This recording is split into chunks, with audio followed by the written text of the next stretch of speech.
There is now little doubt that a significant Israelite population lived in Egypt for several hundred years after the time of Joseph. Yet if biblical accounts of the Exodus are historically viable, then there should also be evidence of Israel's arrival in Canaan, the Promised Land, sometime between the 14th and 12th centuries BC.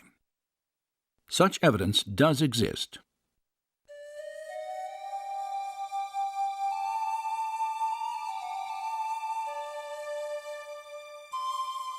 More than 3,200 years ago, the pharaoh Merneptah ventured out of Egypt on a military campaign through the land of Canaan.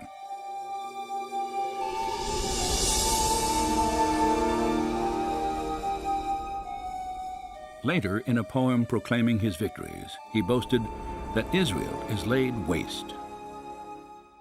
This inscription dates from about 1210 BC and establishes that the Israelites had arrived and settled in Canaan well before Merneptah's conquest at the end of the 13th century.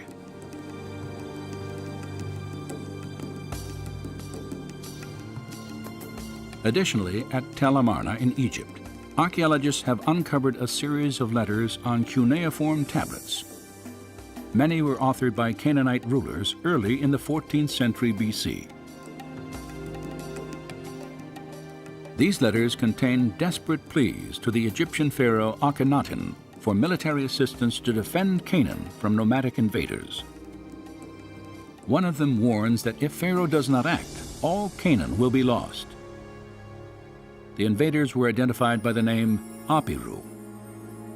And this is kind of a generic term for stateless individuals, people who weren't connected with any particular urban center. And so the Israelites undoubtedly would have been referred to as either Apiru or Asiatics by the Egyptians. I do think that the term Apiru is the origin of the term Hebrew. If the name Apiru referred to the Hebrew people, then the Tel Amarna inscriptions provide strong evidence for the presence of Israel in Canaan. They also suggest Israel may have entered the country earlier than scholars had previously thought, at the beginning of the 14th century BC. Recent excavations of the Canaanite city of Hatzor could also support a 14th century Israelite invasion. Evidence has been uncovered that the city was destroyed at least twice during the period described in the biblical books of Joshua and Judges. Scattered among the remains of a large palace were Egyptian and Canaanite idols, their heads and hands intentionally chiseled off. Archaeologist Amnon Ben-Tor has concluded by process of elimination that the invading Israelites must have ravaged Hatzor, for neither the Egyptians nor the indigenous Canaanites would have purposely destroyed their own gods.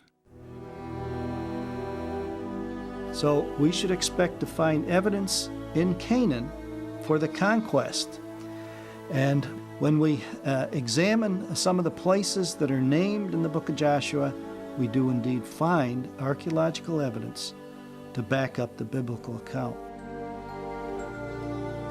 If archaeological evidence shows that Israel appeared in the Promised Land between 1400 and 1200 BC, and if it also documents a Hebrew population in the Nile Delta for centuries before these dates, then one conclusion follows.